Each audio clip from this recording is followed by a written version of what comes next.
आउनुहोस् सँगै प्रार्थना गरौँ। स्वर्गमा बस्नुहुने अति पवित्र दयालु परमेश्वर पिता, तपाईले हामीलाई प्रेम गर्नुहुन्छ। हामी हाम्रा पाप र अपराधहरूमा हराएका थियौँ, तर तपाईले हामीलाई खोज्नुभयो। प्रभु येशू ख्रिस्टले आफ्नो बहुमूल्य रगत क्रुसमा बगाउनुभयो, जसको कारणले गर्दा अब हामी न्यायमा खडा हुनु पर्दैन।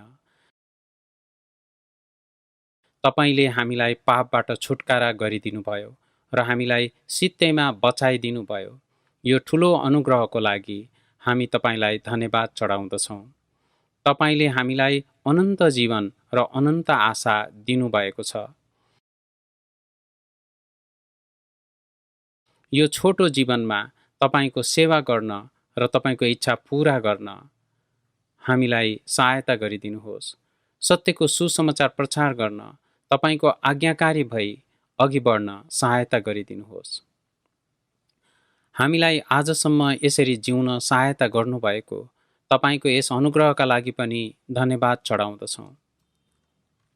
अहिले यो संसारमा दुःख कष्टहरू एकदमै बढेर गएका छन्। यो कठिन समयमा तपाईले हामीलाई त्याग्नु भएको छैन, तर तपाईको सत्यतामा हामीलाई डोर्याइदिनु भएको लागि धन्यवाद चढाउँदछौँ। यस समयमा हामी तपाईको वचन सिक्नको लागि सँगै भेला भएका छौँ। हामी हरेकजनालाई तपाईको प्रशस्त प्रेम र अनुग्रहभित्र राखिदिनुहोस्। तपाईको वचनले हामीलाई सम्हालिदिनुहोस्। हाम्रो यो बाँकीको जीवन तपाईका असल छोराछोरी भएर जिउन सहायता गरिदिनुहोस्। अहिलेसम्म उद्धार पाउन नसकेका आत्माहरूलाई हामीले प्रचार गर्न सकौँ। तपाईको सत्यको सुसमाचारले आत्माहरूले उद्धार पाएर तपाईको महिमा गर्न सकुन्। कृपया हामीलाई तपाईको उद्देश्य र काममा उपयोग गरिदिनुहोस्। अब हुन लागेको बाइबल सेमिनारद्वारा धेरै आत्माहरूले उद्धार पाउन सक्नु भएको होस् र यो सेमिनारमा सहायता दिनुहुने दाजुभाइ तथा दिदीबहिनीहरू सबैलाई तपाईले आफ्नो विशेष अनुग्रह दिनुहोस्।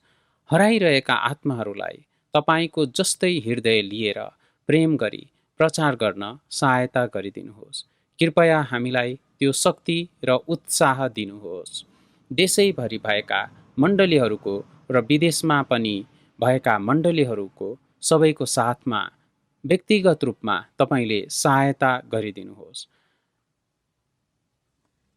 तपाईको वचनमा मण्डलीलाई खडा हुन र तपाईको इच्छा पूरा गर्न सहायता दिनुहोस्। मण्डलीको बीचमा भएर तपाईले काम गरिदिनुहोस्। हामीलाई आवश्यक वचन सिकाइदिनुहोस् र हामीले कसरी हिँड्नुपर्ने हो हामीलाई डोर्याएर लानुहोस्। हामीलाई सुनेर बिर्सनेहरू जस्तो होइन, तर तपाईको वचन सुनेर जीवनमा लागू गर्ने बनाइदिनुहोस्। सबै कुराद्वारा तपाईको महिमा हुन सकोस्। येशू प्रभुको नाउँमा प्रार्थना गर्दछौँ। आमेन। बाइबल खोल्नेछौँ। रोमीको पुस्तक 1 अध्याय।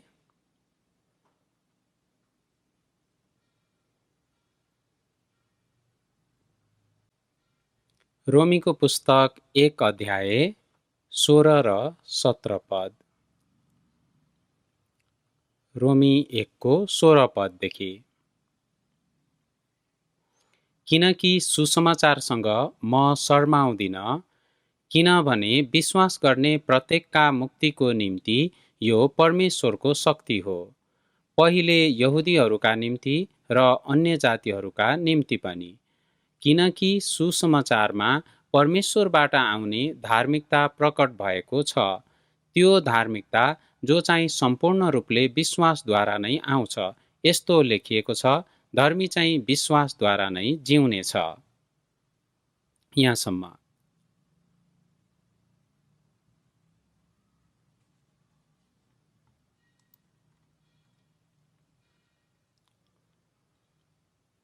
कोरोना भाइरसको संक्रमण हामीले सोचेको भन्दा लामो समयसम्म रहिरहेकोले मनमा एकदमै गाह्रो भएको छ।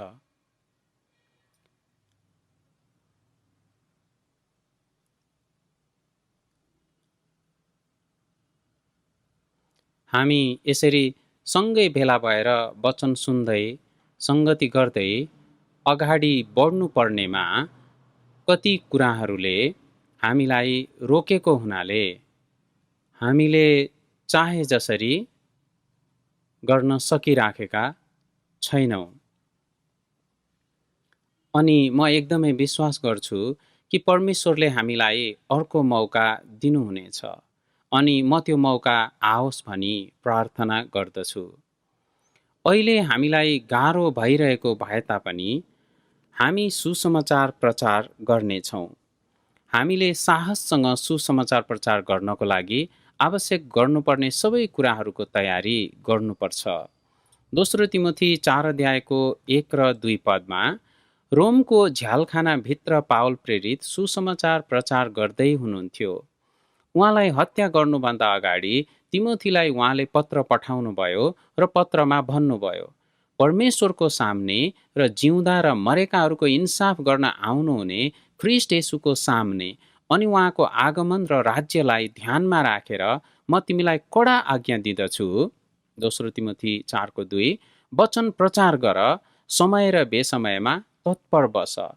पावल प्रेरितले सुसमाचार प्रचार गर्ने यो आज्ञा विशेष गरी पास्टर र प्रचारकहरूलाई मात्रै दिनुभएको होइन। येशू प्रभुले उद्धार पाएका हरेक विश्वासीहरूलाई दिनुभएको हो। जिउँदा र मरेकाहरूको इन्साफ गर्न आउनुहुने ख्रीष्ट येशूको सामने अनि उहाँको आगमन र राज्यलाई ध्यानमा राखेर म तिमीलाई कडा आज्ञा दिँदछु। संसारमा योभन्दा ठुलो आज्ञा छैन। समय र बेसमयमा, सजिलो भएको बेलामा, अप्ठ्यारो भएको बेलामा, हरेक अवस्थामा सुसमाचार प्रचार गर भनी अनुरोध गर्नुभएको छ। कहिले सुसमाचार प्रचार गर्न एकदमै सजिलो समय हुन्छ भने कहिले काहीँ सुसमाचार प्रचार गर्न एकदमै अप्ठ्यारो समय पनि आउँछ। अहिलेको समय सुसमाचार प्रचार गर्नलाई असजिलो समय हो, बेसमय हो। अवस्था जस्तो सुकै होस्, हामीले सधैँ सुसमाचार प्रचार गर्नुपर्छ। हामीले सधैँ प्रार्थना गर्ने र सुसमाचार प्रचार गर्नुपर्छ। हामीले यसरी प्रयास गर्नुपर्छ। विगतमा अघिका विश्वासीहरू उनीहरूको विश्वासको कारण सतावटमा पर्नु भएको थियो। खेदो र सतावटको बावजुद पनि उहाँहरूले सुसमाचार प्रचार गर्नुभयो। त्यति बेलाको अवस्थालाई विचार गर्दा अहिले त हामी धेरै सजिलो अवस्थामा छौँ। हामीले विगतको मण्डली इतिहासलाई हेर्यो भने जम्मै मण्डलीमा खेदो र सतावट थियो।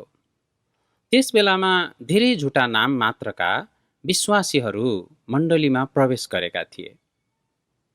जब मण्डलीमा खेदो र सतावट आउँथ्यो, ती झुटा विश्वासीहरू सबै निस्केर जान्थे र जो विश्वासमा सच्चा थिए तिनीहरू मात्र मण्डलीमा बाँकी रहन्थे र तिनीहरूले आज्ञाकारिताको जीवन बिताएका थिए। यो मण्डली इतिहासमा पटक पटक यसरी दोहोरिरहेको छ। जब मण्डलीमा समस्या आउँछ, खेदो र सतावट आउँछ, मानिस भित्र भएको विश्वास देखा पर्दछ। कठिन अवस्थामा मण्डली छोडेर जानेहरू, अल्छी गर्नेहरू, आज्ञा पालन गर्न इन्कार गर्नेहरू, सुसमाचार प्रचार नगर्नेहरूले आफ्नो विश्वासलाई प्रकट गरेका हुन्। हितोपदेश 24:10 हेर्यो भने सङ्कष्टको दिनमा लर्खराइस भने तेरो बल कति कम रहेछ। हामीलाई अनन्त जीवन र आशा दिनुहुने प्रभु हामीसँग हुनुहुन्छ। पवित्र आत्माले हामीलाई सधैँ सहायता गरिरहनुहुन्छ। कसरी हामी विश्वासमा कमजोर र विश्वासलाई त्याग्नेहरू हुन सक्छौँ? त्यसकारण हामीमा धेरै साहस र जोस हुनुपर्दछ, किनभने प्रभुको आगमन एकदमै नजिकै छ।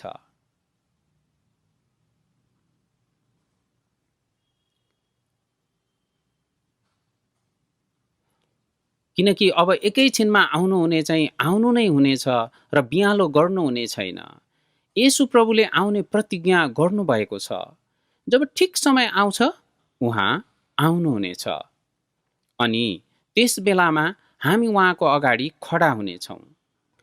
उहाँको आगमन अगाडि देखिने सबै चिन्हहरू पूरा भइसकेका छन् र अब केही मात्र पूरा हुन बाँकी छ। त्यसकारण हामीले साँच्चै इसाईहरूले जिउन योग्यको जीवन जिउन प्रयत्न गर्नुपर्छ। हामी अल्छी हुनु हुँदैन। तपाईलाई थाहा छ हामी बाइबल सेमिनार गर्न गइरहेका छौँ। संसारैभरि भएका विभिन्न मण्डलीहरूले सुसमाचार प्रचार गरिरहनु भएको छ। यदि परमेश्वरले चाहनुभयो भने हामीले गर्न सक्ने जति हामी सबै गर्न प्रयास गर्नेछौँ। ठुलो बाइबल सेमिनार सफल पार्नेछौँ। अहिले हामी सभा कक्षमा सबै प्रकारका तयारीहरू गरिरहेका छौँ। हामीले हाम्रो प्रार्थनामा हामीले गर्न सक्ने जति हामी गर्नेछौँ र बाँकी परमेश्वरले सहायता गरिदिनुहोस्, सफल पारिदिनुहोस् भनेर प्रार्थना गरिरहेका छौँ। र आजको हाम्रो वचनको शीर्षक भन्नुपर्दा इसाईहरूले गर्नै पर्ने काम अथवा महत्त्वपूर्ण काम। आजको हाम्रो वचनको शीर्षक सुसमाचारको शक्ति। रोमी 1:16 किनकि सुसमाचारसँग म शर्माउँदिन यो भन्ने पावल प्रेरित हुनुहुन्छ र एक समयमा उहाँ सुसमाचारको विरोधी हुनुहुन्थ्यो। स्तिफनसलाई हत्या गर्नेहरूका लुगाहरू रुँगेर बस्ने व्यक्ति हुनुहुन्थ्यो। सुरुको मण्डलीहरूलाई उहाँले सताउनु भयो, तिनीहरूलाई पक्रनु भयो र जेलमा हालिदिनु भयो। अनि उहाँले दमस्कस भन्ने ठाउँमा थुप्रै इसाईहरू छन् भन्ने सुन्नुभयो र उहाँले केही सिपाहीहरू साथमा लिनुभयो र तिनीहरूलाई पक्रनको लागि दमस्कसतिर जानुभयो। अनि बाटोमा उहाँले प्रभुलाई भेट्नुभयो। येशू प्रभुले भन्नुभयो, ए साउल साउल तिमी मलाई किन सताउँछौ? साउल रोमी नागरिक थिए र उनले आफ्नो जीवनकालमा प्रभुलाई कहिले देखेका थिएनन्। साउल एक फरिसी थिए र इस्राएलका प्रथम राजाको नाउँ उनले राखेका थिए। उनी बेन्यामिन कुलका थिए। फरिसीहरूका पनि फरिसी र व्यवस्था अनुसार निष्खोट ठहरिएको, परमेश्वरको लागि एकदमै जोसिलो। उनी एक यस्तो मसीहको प्रतीक्षा गरिरहेका थिए जो राजाको रूपमा आउनुहुनेछ र जसले रोमीहरूमाथि शासन गर्नुहुनेछ। पुरै संसारमाथि शासन गर्नुहुने यस्तो मसीहको प्रतीक्षा गरिरहेका थिए। पुरानो करारमा प्रतिज्ञा गर्नुभएको मसीह जसले सारा संसारमाथि राज्य गर्नुहुनेछ, यस्तो मसीहको प्रतीक्षा गरिरहेका थिए। जब उनले आउनुभएको मसीह योसेफको घरमा एउटा काठ मिस्त्रीको रूपमा जन्मनुभयो, जो पछि क्रुसमा टाँगिएर मारिनुभयो, अनि यस्तो मसीह कसरी क्रुसमा मारिन सक्नुहुन्छ? एउटा काठ मिस्त्रीको छोरा येशू। यसकारण उनी इसाईहरूलाई मार्न चाहन्थे। उनको दृष्टिमा यो ईश्वर निन्दा थियो। क्रुसमा मारिनु भएको येशू जसलाई मानिसहरू मसीह भन्थे, उसलाई मार्नु साउलले आफ्नो कर्तव्य ठानेका थिए।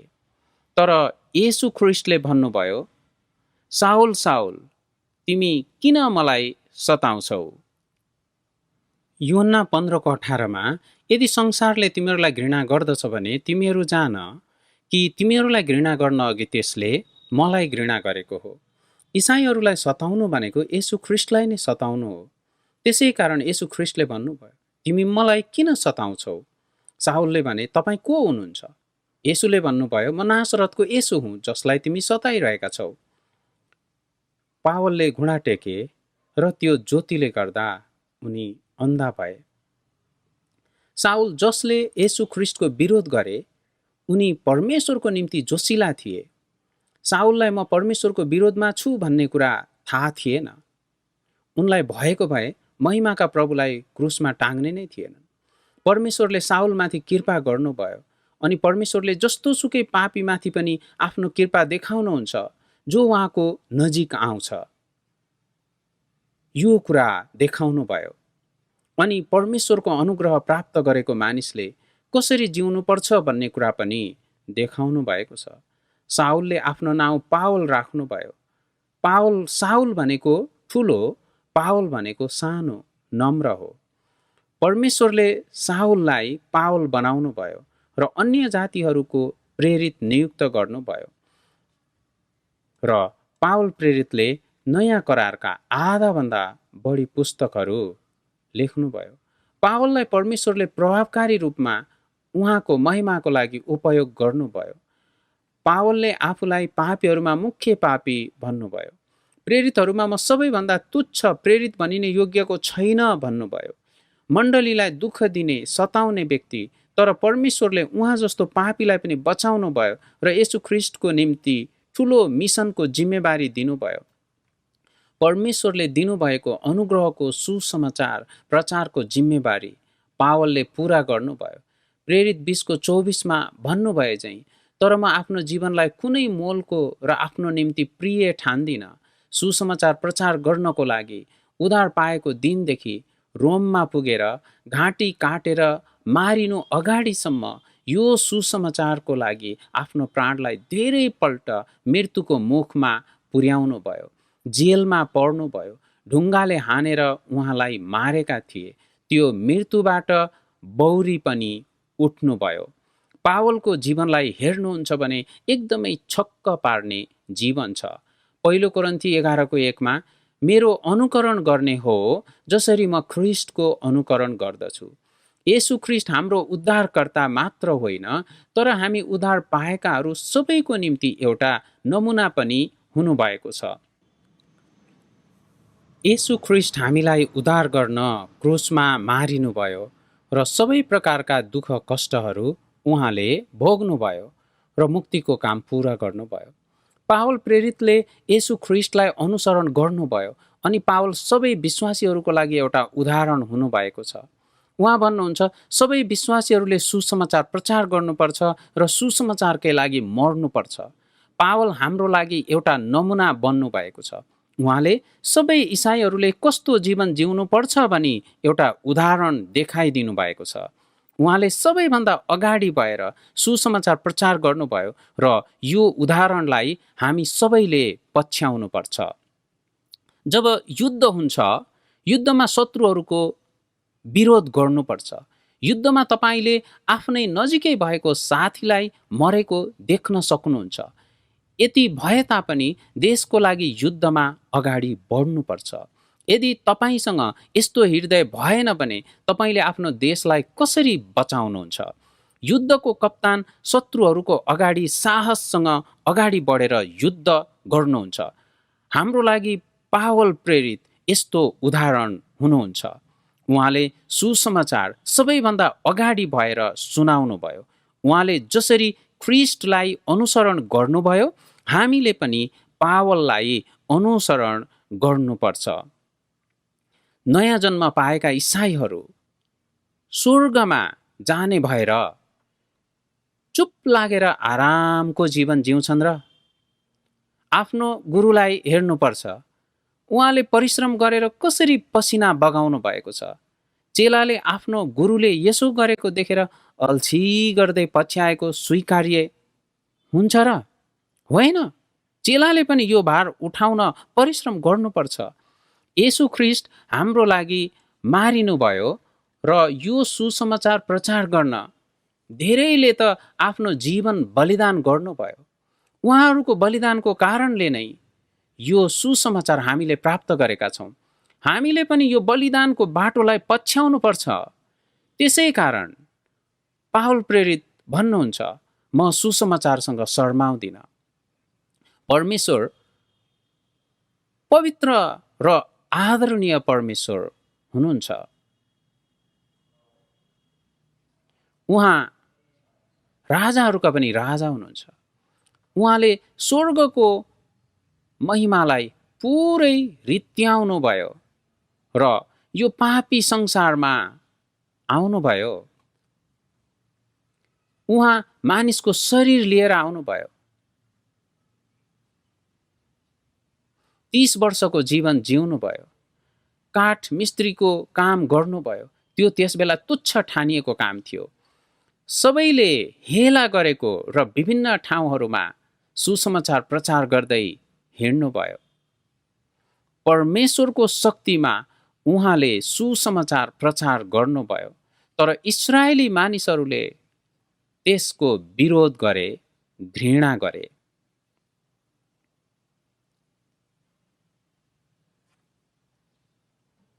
यसैया 53 अध्याय 3 पद, ऊ मानिसहरूबाट घृणित थियो र इन्कार गरियो। अफसोसमा परेको मानिस र कष्टसित परिचित ऊ त्यो जस्तो थियो जसलाई देखेर मानिसहरू आफ्ना मुख फर्काउँछन्। ऊ घृणित थियो र हामीले उसलाई केही मोलको गनेनौँ। यसैया 53 को 8 अत्याचार र इन्साफद्वारा ऊ लगियो। उसका सन्तानका बारेमा कसले विचार गर्न सक्छ? किनकि ऊ जीवितहरूको देशबाट अलग गरियो र मेरो प्रजाका अपराधको निम्ति उसमाथि कुटाइ पर्यो। उहाँ गरिब हुनुभयो। उहाँले बेइज्जत र अपमान सहनुभयो अनि उहाँ क्रुसमा मर्नुभयो, जो वास्तवमा पापीहरूले मर्नुपर्ने थियो। उहाँलाई मृत्यु दण्डको योग्य ठहराए। उहाँको मुखमा थुकियो, उहाँको शिरमा काँडाको मुकुट लगाइयो अनि पापीहरूले पाउनुपर्ने सबै श्राप उहाँमाथि खन्याइयो। उहाँ नाङ्गै क्रुसमा टाँगिनुभयो। उहाँले त्यो लाज र कष्ट सहनुभयो। जब यसु क्रुसमा हुनुहुन्थ्यो त्यसबेला मानिसहरूले उहाँको बेइज्जत गरे, उहाँलाई सरापे। हिब्रू 12 को 2 पदमा हेर्यो भने हाम्रा विश्वास सुरु गर्नुहुने र पूरा गर्नुहुने येशूलाई हेरौँ, जसले उहाँको सामुन्ने राखिदिएका आनन्दको निम्ति अपमानलाई केही जस्तो नठानी क्रुसको कष्ट भोग्नुभयो। उहाँले कसको लागि त्यो कष्ट र अपमान सहनुभयो? वास्तवमै त्यो हाम्रो निम्ति उहाँले सहनु भएको हो। हाम्रो लागि उहाँले त्यो बेइज्जत सहनुभयो। उहाँले त्यसलाई बेइज्जत जस्तो नठानी सहनुभयो। अति पवित्र, कति महान, सर्वोच्चमा बास गर्ने, मानिसहरूले सहनै नसक्ने अति नै ठुलो बेइज्जत उहाँले सहनुभयो। यो सबै कसको लागि थियो? कसको लागि? यो हाम्रो मुक्तिको लागि थियो।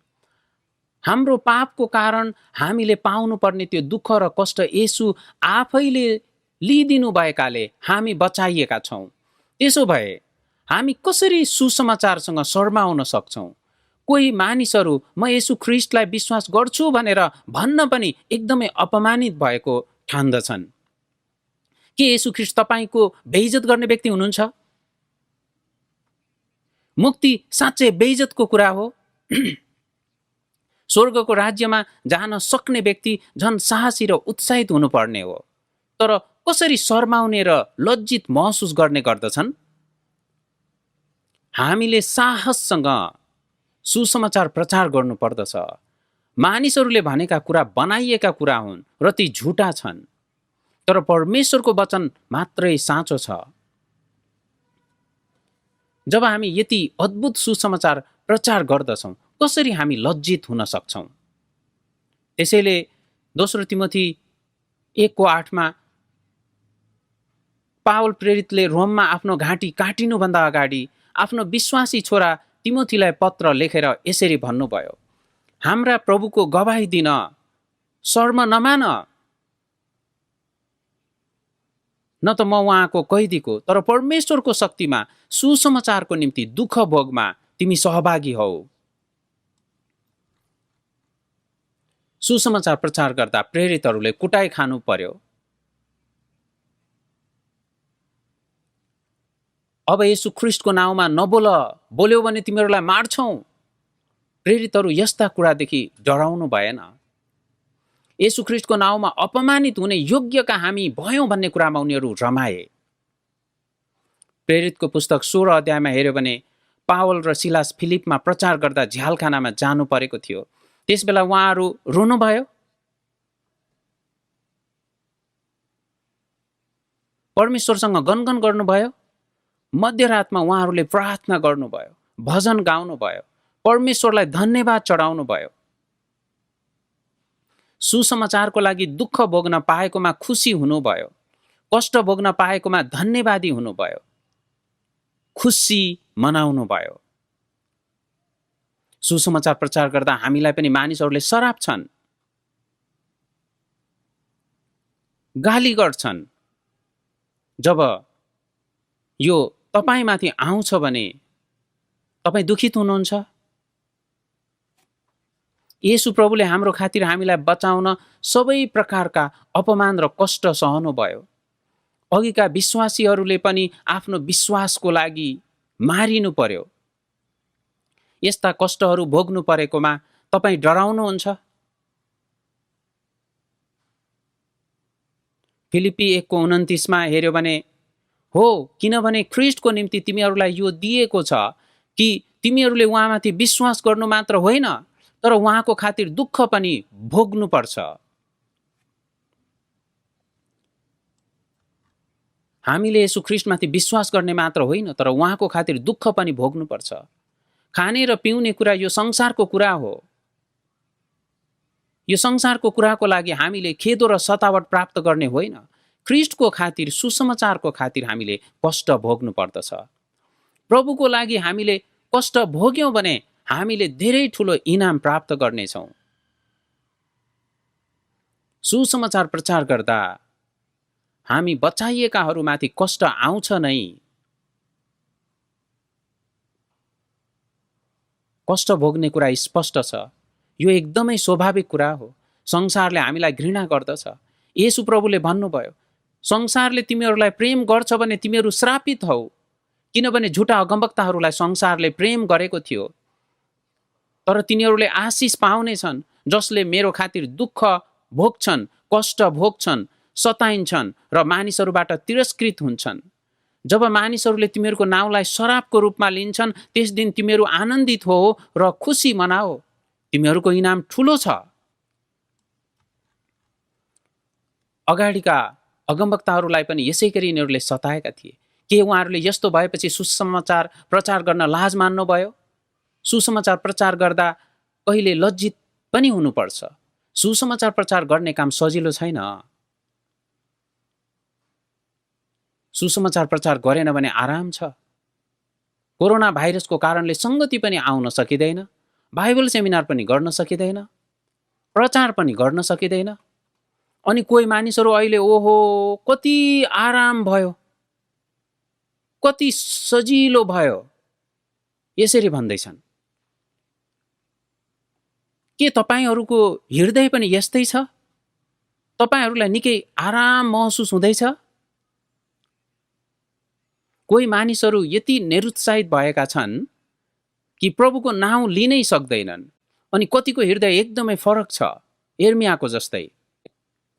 तर म उहाँको चर्चा गर्ने छैन, म फेरि कहिले उहाँको नाउँमा बोल्ने छैन भनी यदि म भन्छु भने उहाँको वचन मेरो हृदयमा जलिरहेको र मेरा हड्डीहरूमा थुनिराखेको आगो जस्तै हुन्छ। त्यसलाई भित्र रोकिराख्दा म थकित हुन्छु, साँच्चै म त्यो थाम्नै सक्दिनँ। जब यिर्मियाले सुसमाचार प्रचार गर्नुभयो, उहाँलाई मानिसहरूले पिटे, उनीहरूले यिर्मियालाई सरापे र यदि निरन्तर यसै गरी प्रचार गरिरहे मार्छु भनेर झ्यालखानामा हालिदिए। अनि यिर्मियाले भन्नुभयो, अब म मेरो मुख खोल्ने छैन, अब मेरो मुख बन्द गर्छु। जब यिर्मियाले यसो गर्नुभयो, उहाँको हड्डी आगोले पोले जस्तै पोल्यो। अनि यिर्मियाले यो सहनै सक्नु भएन। यिर्मिया चुप लागेर बस्न सक्नु भएन। अनि तपाईँ कसरी आरामसँग शान्तिमा सुसमाचार प्रचार नगरिकन बस्न सक्नु भएको? यो कसरी सम्भव हुन्छ? संसारका सबै मानिसहरू नै आदमद्वारा पापी भएर जन्मिए अनि पापमा बाँचिरहेका छन् र मृत्युपछि इन्साफ छ।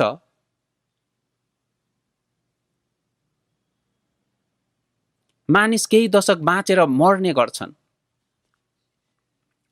मृत्यु मानिसको अन्त होइन। मैले एउटा पुस्तक पढेको थिएँ अनि त्यो पुस्तकमा लेखिएको छ, स्वस्थ भएर काममा गई घर फर्किएका मानिसहरू 1 महिनामा 40,000 मारिएका थिए। अहिलेको समयमा यो संख्या 50,000 भन्दा पनि बढी हुन सक्छ। हाम्रै एकजना भाइ पनि उहाँ अस्पताल जानुभयो अनि अस्पतालमा गएर मलाई फोन गर्नुभयो। म उहाँलाई भेट्न बेलुका अस्पताल गएँ। भोलि बिहान उहाँ स्वस्थ भएर घर फर्कनु भयो अनि आफै गाडी चलाएर काममा जानुभयो। उहाँ अचानक मर्नुभयो।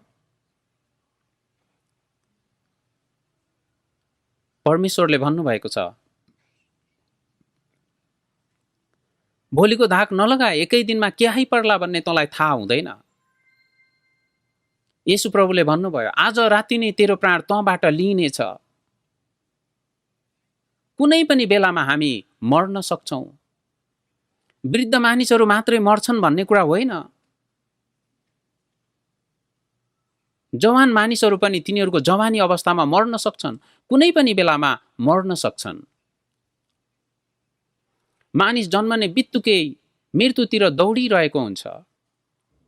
यदि मृत्यु जीवनको अन्त्य हो भने परमेश्वरले जीवन किन यति व्यर्थको बनाउनु भयो? भजन सङ्ग्रह 89 अध्यायमा हेर्यो भने मेरो जीवन एकदमै छोटो छ भनेर भन्नुभएको छ। मानिस किन व्यर्थमा सृष्टि गरियो? किनकि यो संसार नै मानिसको जीवनको अन्त होइन। आमाको पेटभित्र बालक यो संसारमा जन्मनको लागि 10 महिना तयारी गर्नुपर्छ। त्यसै गरी यो संसारमा केही दशक बिताउँछ। यो संसारमा बिताएको समय अनन्त स्वर्ग राज्यको तयारी गर्नलाई हो। मानिसको लागि जन्मेपछि मर्ने कुरा निश्चित छ। परमेश्वरले मानिसलाई जन्मेपछि मर्ने कुरा निश्चित गरिदिनु भएको छ। कोही मानिसहरू छोटो समयसम्म बाँच्दछन्, कोही मानिसहरू अलिक लामो समयसम्म बाँच्दछन्। तर मृत्यु सबैमाथि आउँछ अनि त्यसपछि न्याय छ।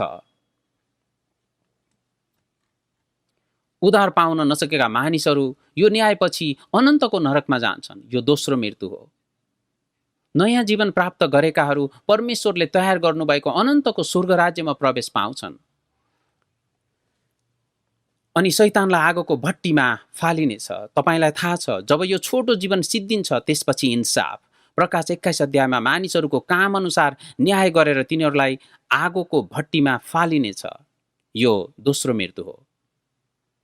परमेश्वरले यो हामीलाई डर देखाउनलाई भन्नुभएको होइन, यो सत्य भएको कारणले हो। कोरोना भाइरसले 183 भन्दा बढी देशहरूलाई प्रभावित पारेको छ। करोडौंको संख्यामा मानिसहरू संक्रमित भएका छन्। लाखौंको संख्यामा मानिसहरू मरेका छन्। एउटा स्वस्थ मानिसलाई कोरोना भाइरस संक्रमण भएपछि उसको घरका सबैलाई भोलिपल्ट संक्रमण हुन्छ। उसँग काम गर्ने सबैलाई संक्रमण भइसकेको हुन्छ। मानिसहरू यो भाइरसदेखि डराएका छन्। तर यो संसारमा मानिसहरू पाप बनिने रोग लागेर जन्मिन्छन् अनि मृत्युको नजिक पुगिरहेका छन्। सबै मानिसहरू यो पाप बनिने भाइरसद्वारा संक्रमित भएका छन्। अन्तमा तिनीहरू मर्छन्। यो इन्कार गर्न नसकिने सत्यता हो।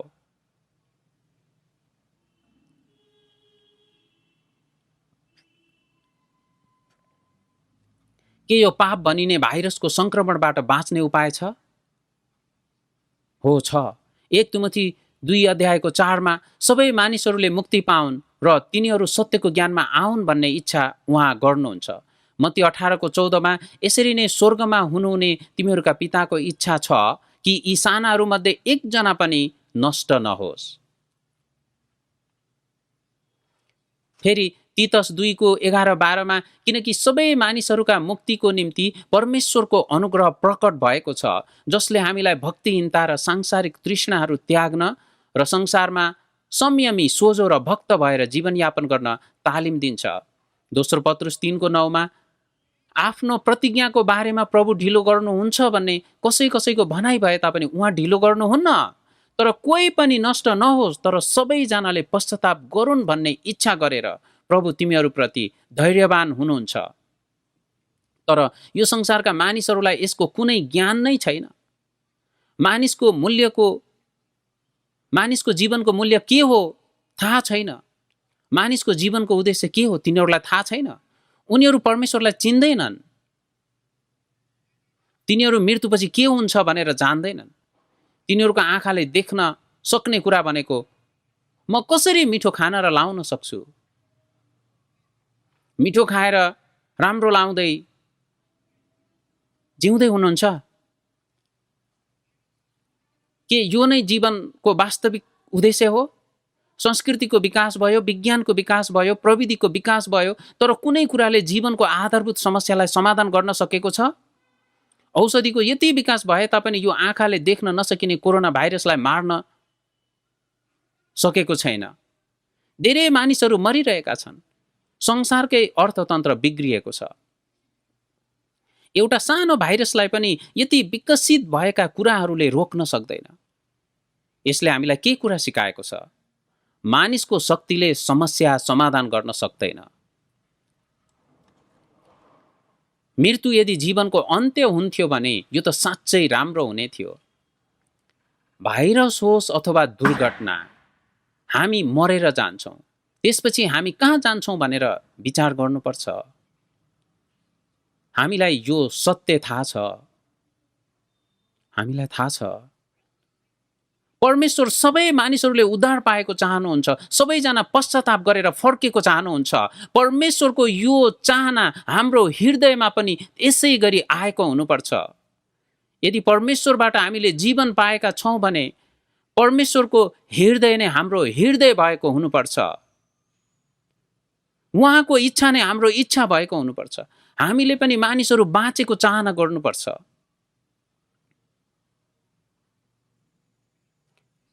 हामी केवल इच्छा मात्र गरेर बसिरहन सक्दैनौँ। हामीले यो सत्यतालाई प्रचार गर्नुपर्छ। परमेश्वरले इच्छा गर्नुभए जस्तै हामीले पनि हाम्रो हृदयमा तिनीहरूलाई बचाउने चाहना गर्नुपर्छ। ती मानिसहरू बाँचेको चाहना हुनुपर्छ। बाइबलमा भन्नुभएको छ एउटा आत्मा यो संसारको सबै कुराभन्दा बहुमूल्य छ। यो संसारका मानिसप्रति परमेश्वरले जस्तो चाहना गर्नुभएको छ हाम्रो हृदयमा पनि त्यस्तै चाहना हुनुपर्छ। यदि हामीसँग यस्तो हृदय छ भने हामीले केही गर्नुपर्छ। भजन सङ्ग्रह 118:17 म मर्दिन तर जीवित रहनेछु र परमप्रभुले भन्नुभएका कार्यहरूको घोषणा गर्नेछु। इसाईको रूपमा अहिले हामी किन बाँचिरहेको होला? यो बेलामा हामी बाँच्नुको उद्देश्य के होला? आरामदायी जीवन जिउनलाई हो र? सके जति राम्रो जीवन जिउनको लागि हो? हाम्रो जीवनको उद्देश्य एउटा छ, परमेश्वरको महिमा गर्नु। कसरी? परमेश्वरले अहिले हामीलाई जीवित राख्नुको कारण छ। हामीले उहाँको लागि केही गर्नुपर्छ। यो सुसमाचारको प्रचार हो। अहिले हामी किन बाँचिरहेका छौँ भन्ने यो सत्यतालाई कहिल्यै भुल्नु हुँदैन। सुसमाचार यूहन्ना 20:21 तब येशूले फेरि तिनीहरूलाई भन्नुभयो, तिमीहरूलाई शान्ति, जसरी पिताले मलाई पठाउनु भएको छ त्यसरी म पनि तिमीहरूलाई पठाउँदछु। येशू ख्रीष्ट क्रुसमा मानिसको पापको लागि मर्नुभयो अनि उहाँले मुक्तिको काम पूरा गर्नुभयो। उहाँ यही काम पूरा गर्नलाई पठाइनु भएको थियो अनि हामीलाई पनि उहाँले यी काम पूरा गर्नको लागि पठाउनु भएको छ। कसैले नपठाइकन मानिसहरूले कसरी प्रचार गर्ने? यदि हामी पठाइएका हौँ भने हामीले प्रचार गर्नै पर्छ। परमेश्वरले हामीलाई पठाउनु भयो। तर हामीले आफ्नो मुख बन्द राख्छौँ अनि हामीले यो आज्ञालाई नसुनेको जस्तै गर्छौँ। के तपाईँ यस्तो मानिसहरूद्वारा परमेश्वरको इच्छा पूरा हुन्छ भनेर विचार गर्नुहुन्छ? सुसमाचार यूहन्ना 4:35 म तिमीहरूलाई भन्दछु, आफ्ना आँखा उचालेर खेतीबारी हेर, बाली कटनीको निम्ति पाकिसकेको छ। येशू प्रभुले भन्नुभयो, यो संसार परमेश्वरको एउटा खेत जस्तै हो। येशू ख्रीष्टले संसारका सबै मानिसहरूलाई मुक्ति दिनुभएको छ। यो फसलको बेला हो। आफ्नो हँसिया लिएर अब काट्न सुरु गर्नुहोस्। हँसिया लिएर काट्ने बेला आएको छ। अरूले रोपे, अरूले पानी हाले र बाली फल्यो। परमेश्वरले हामीलाई हँसिया लिएर बाली कटनी गर्नलाई पठाउनु भएको छ। क्रुसमा मरेर येशू ख्रीष्टले मुक्तिको काम पूरा गर्नुभयो। मृत्युबाट बौरी उठ्नुभयो। यही सुसमाचार प्रचार गर्नलाई उहाँले हामीलाई पठाउनु भएको छ। येशू ख्रीष्टले क्रुसमा पूरा गर्नुभएको सत्यतालाई हामीले प्रचार गर्नुपर्छ। बाली कटनीको निम्ति पाकिसकेको छ। तपाईँ अल्छी गर्दै हुनुहुन्छ? तपाईँ सुतिरहनु भएको छ? हितोपदेश 10:5 तर जो फसलको बेला सुत्छ त्यो बेइज्जत ल्याउने छोरा हो। कटनीको समय बित्नै लागेको छ। यो साँच्चै सुत्ने समय हो। हामीले यो सत्यतालाई कहिले भुल्नु हुँदैन। बाली लगाउने काम परमेश्वरले गरिसक्नु भएको छ। अब फसलको कटनी हामीले गर्नुपर्छ। दोस्रो कोरिन्थी 6 पावल प्रेरित भन्नुहुन्छ, परमेश्वरका सहकर्मी भएका हुनाले हामी तिमीहरूलाई बिन्ती गर्छौँ कि उहाँको अनुग्रह व्यर्थ हुन नदेऊ। हेर, ग्रहणयोग्य समय अहिले हो। मुक्तिको दिन अहिले हो। परमेश्वरको अनुग्रहलाई व्यर्थ हुन नदेऊ। जतिसुकै सुसमाचार प्रचार गरे पनि यदि कसैले विश्वास गरेन भने यो व्यर्थ हो।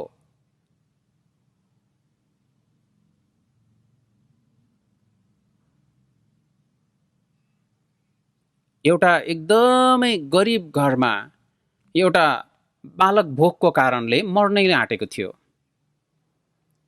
जसको कारण आमाले धेरै दुःख कष्ट भोग्नुभयो।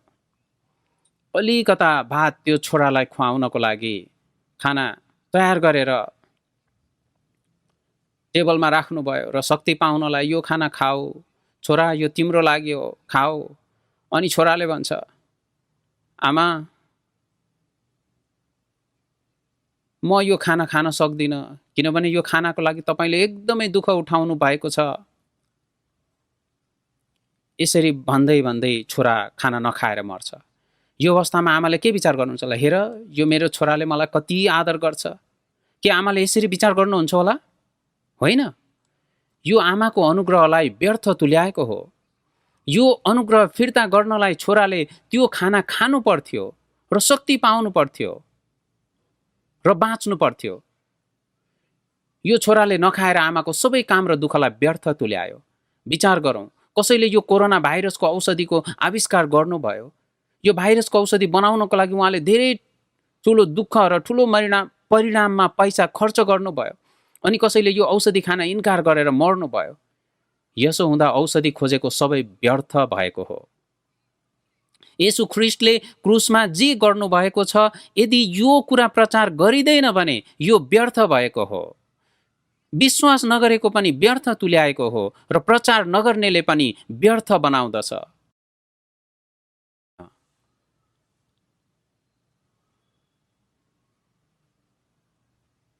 हिब्रू 2:3 तब हामीले यति महान मुक्तिको वास्ता राखेनौँ भने हामी कसरी उम्कौँला?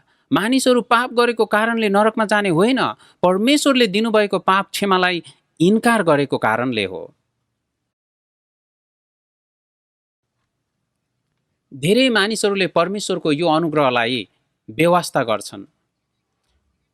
आफूले पाएको मुक्ति पनि यति महान हो भनेर बुझेको छ भने अरू मानिसहरूले पनि यो महान मुक्ति पाउनुपर्छ भनेर किन विचार नगरेको? मैले उद्धार पाएँ भने भइगयो नि, मेरो परिवार बाँचे भने पुगिहाल्यो नि। हाम्रो वरिपरि धेरै मानिसहरू मृत्युको मुखमा पुगिरहेका छन्। तपाईँ तिनीहरूको विषयमा कुनै विचार गर्नुहुन्न? कोरोना भाइरसको कारणले अहिले धेरै मानिसहरू मरिरहेका छन्। आज पनि हाम्रो देशमा अनि संसारभरि धेरै मानिसहरू मरिरहेका छन्। कति दुर्भाग्यपूर्ण कुरा हो। तर योभन्दा अझै दुर्भाग्यपूर्ण कुरा अर्को छ। त्यो के होला? मानिसहरू आफ्ना पापमा मरिरहेका छन्। यो सबैभन्दा दुर्भाग्यपूर्ण कुरा हो। अनि हामीसँग यी मानिसहरूलाई अहिले नै यो पापबाट बचाउन सक्ने उपाय सुसमाचार छ। यो सुसमाचार परमेश्वरको शक्ति हो जसले मानिसलाई मुक्ति दिलाउँछ। हामीले सुसमाचार प्रचार गर्यौं र मानिसले बुझेर त्यसलाई विश्वास गर्छन् भने नरकदेखि बाँच्न सक्नेछन्। हामी कसरी चुप लागेर बस्न सक्छौं? हामीले कसरी यति महान मुक्तिको व्यवस्था गर्न सक्छौं? यदि हामीले सुसमाचारको व्यवस्था गर्यौं भने यो नै पाप हो। मानिसहरू नरकतर्फ गइरहेका छन्। यदि यो सुसमाचार सुन्छन् भने त्यहाँबाट तिनीहरू बाँच्नेछन्। तर यदि हामी तिनीहरूदेखि तर्किन्छौं र प्रचार गर्न चुक्छौं भने तिनीहरू मर्नेछन्। यो सुसमाचार सित्तैमा हो। हाम्रो तर्फबाट खर्च गर्नुपर्ने केही छैन। तपाईँ हत्यारा हुनलाई चक्कु लिएर तपाईँले कसैको घाँटी काट्नु पर्दैन। तपाईँको अगाडि मर्दै गरेको मानिसलाई बचाउन सक्ने सामर्थ्य भएर नबचाएको हत्या गरेको हो। यूहन्ना 5 अध्याय, सुसमाचार यूहन्ना 5 अध्याय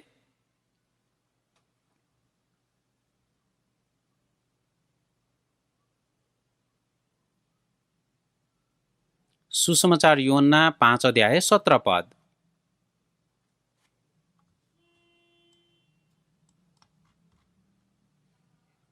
तब येशूले तिनीहरूलाई भन्नुभयो, मेरा पिताले अहिलेसम्म काम गरिरहनु भएको छ र म पनि काम गरिरहेको छु।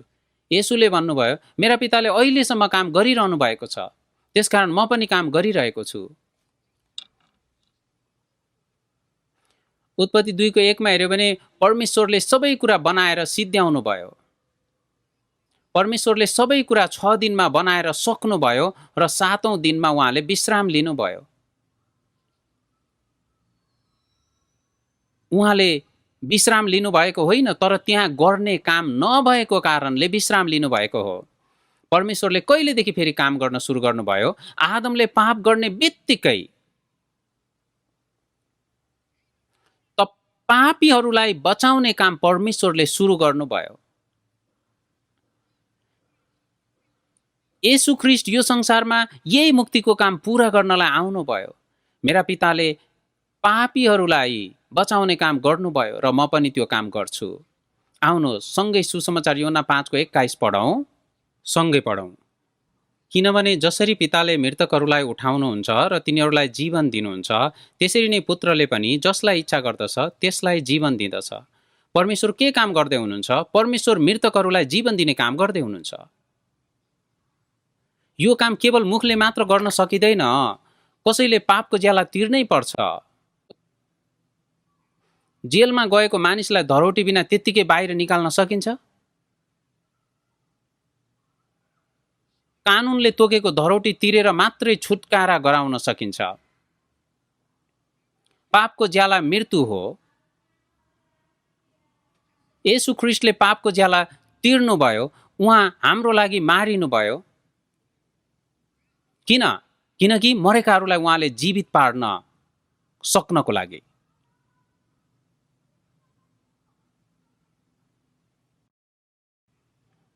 जब हामी यो सुसमाचार प्रचार गर्दछौं, मरेकाहरूलाई जीवित पार्दछौं। परमेश्वरको काम मरेकाहरूलाई जीवन दिनु हो र हाम्रो काम पनि त्यही छ।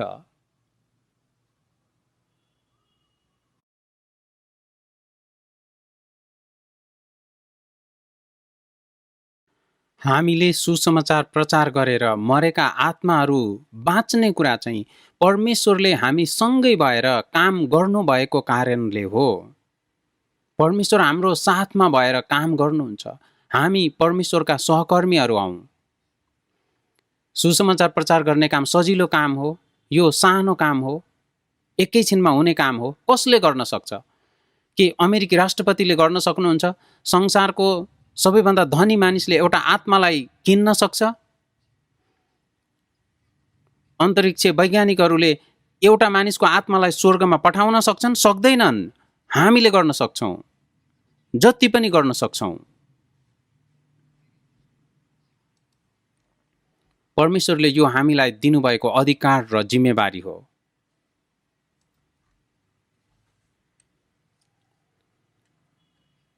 सुसमाचार यूहन्ना 15:26 हेऱ्यो भने जब सल्लाहकार आउनुहुन्छ उहाँले नै मेरो विषयमा गवाही दिनुहुनेछ।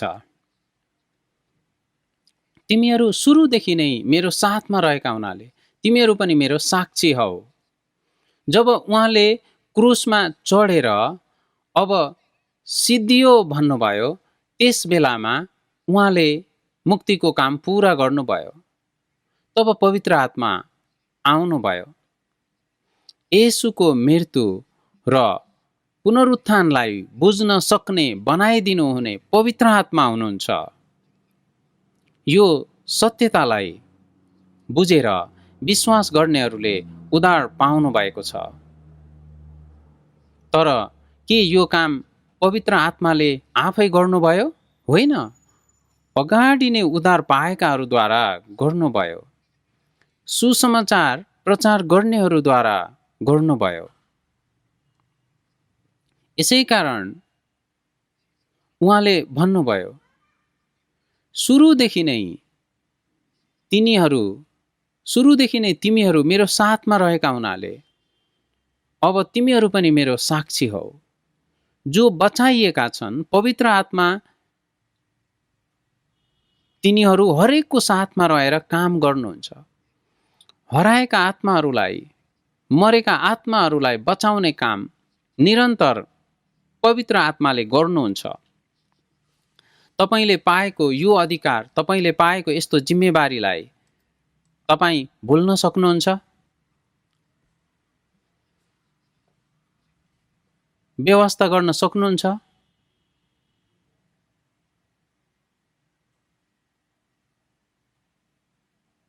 हामी किन जिउँदैछौँ भन्ने कुरामा हामी निश्चित हुनुपर्छ। मृत्युदेखि हामीलाई डर छैन। यो शरीरलाई छोडेपछि हामी परमेश्वरलाई गएर भेट्नेछौँ, अनन्तको स्वर्ग राज्यमा प्रवेश पाउनेछौँ। धर्मी जनको मृत्यु परमेश्वरको दृष्टिमा बहुमूल्य छ। यो दुःखको संसार छोडेर अनन्तको स्वर्ग राज्यमा गएपछि त्यहाँ आँसु, रुवाई, कष्ट, दुःख कुनै पनि कुरा छैन। यस्तो अनन्तको स्वर्ग राज्यमा जान पाउने कुरा डर लाग्ने कुरा हो र?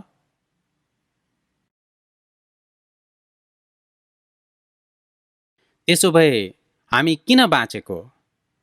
बाँच्नुको उद्देश्य निश्चित हुनुपर्छ।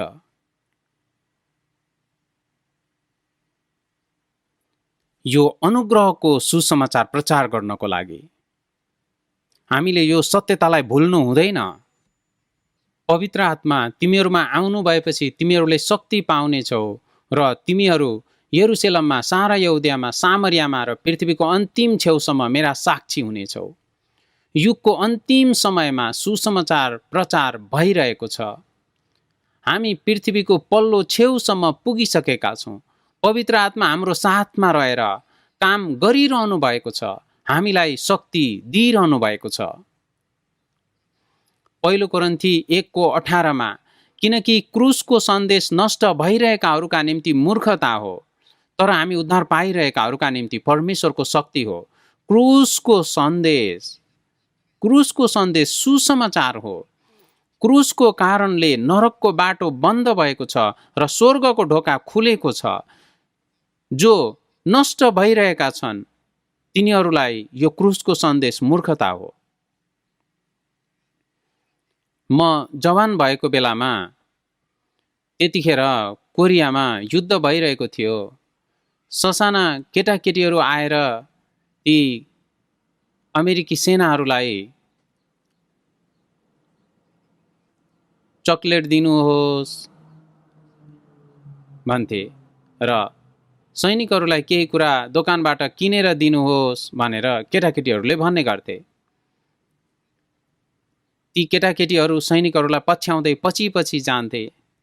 अनि कहिलेकाहीँ ती सैनिकहरूले चकलेट र चुइगमहरू फालिदिन्थे। कहिलेकाहीँ सैनिकहरू केटाकेटीहरूदेखि रिसाउँथे र सराप्थे। के भनेर सराप्थे? जिसस क्राइस्ट, मैले त्यति बेला यो भनेको धेरै नराम्रो शराब रहेछ भनेर विचार गरेँ। त्यसपछि मैले महसुस गरेँ तिनीहरूले त येशू ख्रीष्टको नाउँलाई शराबको नाउँमा प्रयोग गरिरहेका रहेछन्। येशू ख्रीष्टको नाउँलाई तुच्छ ठानेर निन्दा गरेको रहेछ। येशू ख्रीष्टको नामलाई शराबको सट्टामा प्रयोग गरेको रहेछ। त पनि येशू ख्रीष्ट जस्तै क्रुसमा झुन्डिएर मर भनेको रहेछ। येशू ख्रीष्टलाई मानिसहरूले तुच्छ ठाने र तिरस्कार गरे। दुःख र कष्टले भरिएको मानिस यहुदीहरूले उहाँलाई नचिनेको कारणले मारे। नष्ट हुनेहरूका लागि क्रुसको सन्देश मूर्खता हो, तर जो हामी बचाइएका छौँ हाम्रो लागि परमेश्वरको शक्ति हो। किनकि एउटा पापी मानिस जो नरकमा पठाइने योग्यको छ त्यसले पनि क्रुसद्वारा स्वर्गको आशा पाउँदछ। येशू ख्रीष्टसँगै दुईजना डाकुहरूलाई क्रुसमा टाँगिएको थियो, जसले जीवनमा कुनै असल काम गरेको थिएन, कुनै धार्मिक काम गरेकै थिएन। क्रुसमा टाँगिएर मर्दै गर्दा अचानक परमेश्वरको डर उसमा आयो। यो क्रुसमा टाँगेर मर्दै गर्नुभएको व्यक्ति को हो? सुरुमा यो डाकुले पनि अरूहरूले जस्तै गिल्ला गर्यो, ठट्टा गर्यो, तर अलिकति समय बितेपछि यो मानिसको मन परिवर्तन भयो। येशू ख्रीष्टले पापीहरूको लागि प्रार्थना गर्नुभयो। मर्दै गर्दा पनि पापीहरूको निम्ति प्रार्थना गर्ने यी मानिस को हुनुहुन्छ? उहाँ पापीहरूको लागि मर्दै हुनुहुन्छ भन्ने कुरा परमेश्वरले उसलाई बुझ्न दिनुभयो। येशू ख्रीष्ट सबै पापीहरूको लागि मर्दै हुनुहुन्छ भन्ने कुरा बुझाइदिनु भयो। अर्को डाकुले उसलाई हप्कायो र येशू ख्रीष्टसँग बिन्ती गर्यो, प्रभु, जब तपाईँ आफ्नो राज्यमा आउनुहुन्छ त्यस बेलामा मलाई सम्झिदिनुहोस्। यो डाकुले आफ्नो जीवनभरि पाप गर्यो र दुष्ट काम गर्दै जीवन बितायो। आफैदेखि लाज लाग्नुपर्ने मानिस अनि अहिले यो के भन्दैछ? प्रभु, तपाईँ स्वर्गमा जानुहुँदा मलाई लिएर जानुहोस्। येशू प्रभुले के भन्नुभयो? आज नै तिमी मसँग स्वर्गमा हुनेछौ। येशू ख्रीष्ट क्रुसमा मारिनुभयो। उहाँ त्यो अर्कोपट्टि क्रुसमा मारिएको डाकुको पापको लागि पनि मारिनु भएको थियो। आफ्नो पापको कारणले कुनै मानिसले नरकमा जानु पर्दैन। जति नै ठुलो पाप भए तापनि येशू ख्रीष्टले त्यो क्षमा गरिदिनु भएको छ। येशू ख्रीष्टको रगतले क्षमा गरिएको छ। मर्नुभन्दा एकछिन अगाडि त्यो डाकु येशू ख्रीष्टद्वारा बचाइयो। त्यो डाकु वास्तवमै नरकको ढुक्कैमा थियो। त्यहीबाट त्यो स्वर्गमा लगियो। गलगथा पहाडमा भएको त्यो क्रुस, तीनवटा क्रुस मध्ये दुई डाकुको बीचमा येशू ख्रीष्ट हुनुहुन्थ्यो। एउटा डाकुले पश्चाताप गरेर फर्कन इन्कार गर्यो र निरन्तर तिमी परमेश्वरको पुत्र हो भने पहिले आफैलाई बचाऊ र मलाई बचाऊ भनेर भनिरह्यो। तर अर्को डाकु नरकको ढोकाबाट बाँच्न चाह्यो र प्रभुलाई बिन्ती गर्यो। यो डाकुले अनुग्रहद्वारा बचाइएको एउटा राम्रो मानिसको उदाहरणलाई प्रस्तुत गरेको छ। हामी यो क्रुसमा टाँगेका दुईवटा डाकुहरू मध्ये एउटा बचाइएको डाकु जस्तो पनि हुन सक्छौँ अथवा आफ्नो पापमा मरेको डाकु जस्तो पनि हुन सक्छौँ। यो क्रुसमा बचाइएको डाकु यदि मृत्युबाट उम्कन सकेको भए उसको जीवन कसरी परिवर्तन हुन्थ्यो होला? तपाईँ कसरी विचार गर्नुहुन्छ? के यो अझै दुष्ट पापी काम गर्थ्यो होला? होइन, यस्तो हुने थिएन। पावल प्रेरित भन्दा पनि अझै महान सुसमाचार प्रचार गर्ने व्यक्ति बन्ने थियो। अनि हाम्रो लागि पनि एउटै हो।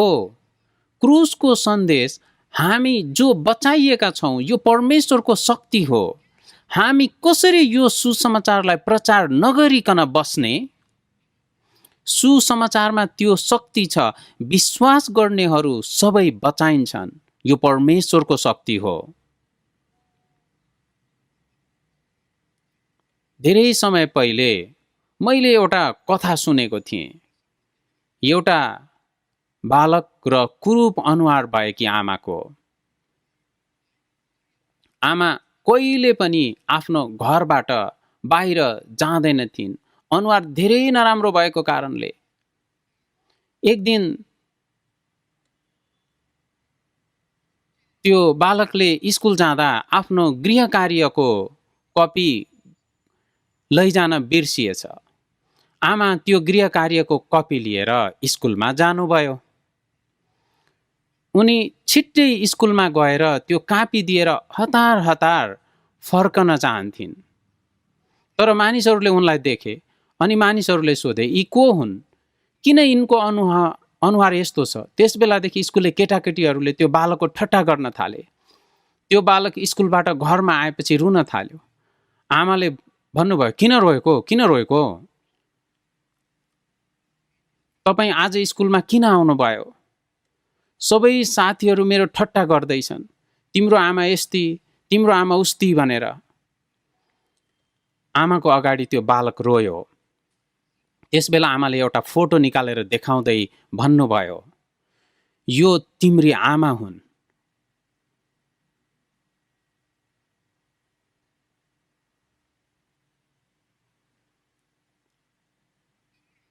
एकदमै सुन्दर युवतीको तस्बिर, एकदमै सुन्दर थिइन्। अनि आमाले भनिन्, तिम्रो आमा, यो राम्री आमा यही हो, मै हो, म हुँ तिम्रो आमा, यो तस्बिरमा भएको आमा। त्यस बेला आमाले त्यो बालकलाई सत्य कुरा भन्नुभयो। घरमा एक दिन अचानक आगो लाग्यो। म बाहिर काम गर्दै थिएँ। दगुरेर आउँदा आगोको ज्वाला दन्किसकेको थियो। तिमी कोठाभित्र निदाइराखेका थियौ। तिमीलाई बचाउनको लागि म आगोको ज्वाला भित्र कुदेँ र तिमीलाई आगोबाट बाहिर लिएर आएँ। आगोको ज्वालाले मेरो अनुहार नराम्रोसँग जलेको थियो। त्यही कारणले गर्दा मेरो अनुहार यस्तो भएको हो।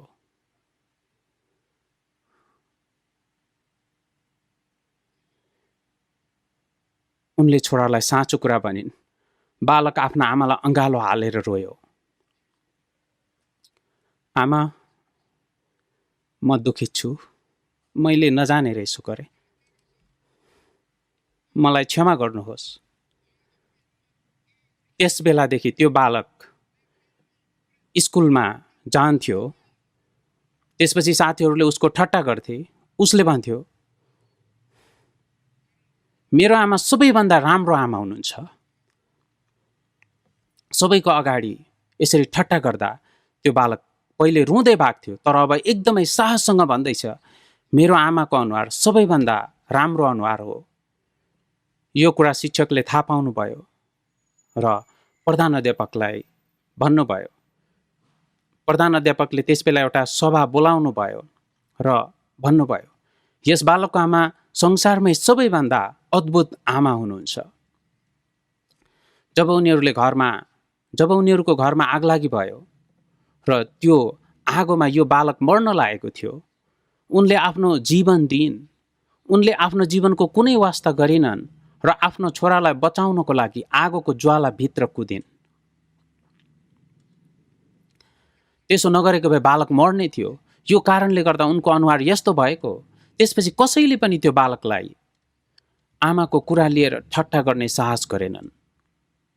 जब मैले यो कुरा सुने, मैले येशूको स्वरूपलाई सम्झेँ। येशू ख्रीष्टलाई मानिसहरूले गिल्ला गरे, तुच्छ ठाने, एकदमै होच्याइएको अवस्थामा उहाँ क्रुसमा टाँगिनु भयो। यो हाम्रो मुक्तिको लागि थियो।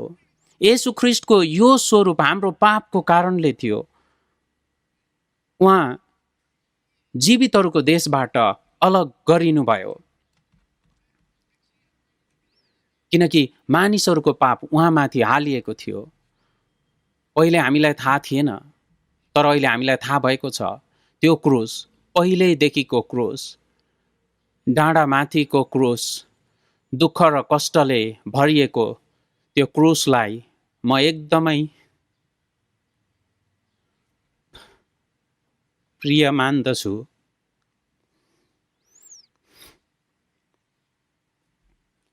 हामी त्यो क्रुससँग लजाउँदैनौँ।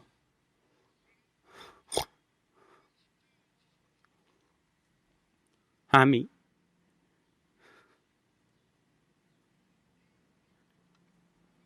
त्यो क्रुससँग लजाउँदैनौँ। गन्ती 21 अध्यायमा इस्राएलीहरू उजाड स्थानमा भएको बेलामा तिनीहरूले यसो भने, यहाँ पानी छैन, यहाँ खानेकुरा पनि छैन, दिनदिनै मन्न मात्रै खानुपर्छ। बिहानै परमेश्वरले मन्न दिनुहुन्थ्यो अनि सुरुमा इस्राएलीहरूले यो मन्न खाँदाखेरि खुसी भएर यो मह जस्तै गुलियो मिठो भनेका थिए। तर पछि यहाँ पानी पनि छैन, खानेकुरा पनि छैन, यो मन्न मात्रै छ। यो मन्न खाएर एकदम वाक्क दिक्क भइसक्यो। के हामीलाई मार्नलाई यो उजाड स्थानमा ल्याएको भन्दै गनगन गर्न थाले। गनगन गरेकोले परमेश्वरले विषालु सर्पहरू पठाइदिनु भयो र सर्पहरूको डसाइबाट धेरैजना मरे। अनि मानिसहरूले मोसालाई भने, हामीले पाप गरेका छौँ, कृपा गरी परमेश्वरसँग प्रार्थना गरिदिनुहोस् ताकि परमेश्वरले यी सर्पहरूलाई हामीबाट टाढा लगिदिनुहोस्, कृपया हामीलाई निको पार्नुहोस्। मोसाले परमेश्वरसँग प्रार्थना गर्नुभयो र परमेश्वरले भन्नुभयो, हुन्छ, काँसाको एउटा सर्प बनाउनु र त्यसलाई काठमाथि खडा गर्नु। सर्पले डसेकाहरूले यसलाई हेरेपछि तिनीहरू बाँच्नेछन्। मोसाले काँसाको सर्प बनाउनु भयो र काठमा यसलाई अग्लो ठाउँमा खडा गर्नुभयो। सर्पले डसेकाहरू जतिले काँसाको सर्पलाई हेरे तिनीहरू बाँचे। तपाईहरूले हस्पिटलहरूमा कि एम्बुलेन्सहरूको पछाडि हेर्नुभयो भने यो सर्प एउटा काठमा यसरी बेरिएको देख्नु भएको होला, एउटा चित्र देख्नु भएको होला। यो काँसाको सर्पको प्रतिमा हो। मर्न लागेका मानिसहरू जसले यो काँसाको सर्पको प्रतिमालाई हेरे तिनीहरू बाँचे। कतिले यसरी विचार गरे, काँसाको सर्पलाई हेरेर पनि बाँचिन्छ?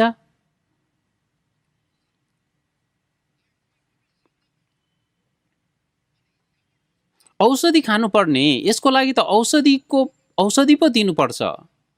सर्पले डसेर मर्न लागेको मानिसले त्यो काठमाथि राखेको काँसाको सर्पलाई हेर्यो भने यसरी बाँचिन्छ? यस्तो विचार गरेर अविश्वास गर्ने मानिसहरू सबै मरे। वचनमा भन्नुभए जसरी त्यो काँसाको प्रतिमालाई हेर्नेहरू चाहिँ बाँचे।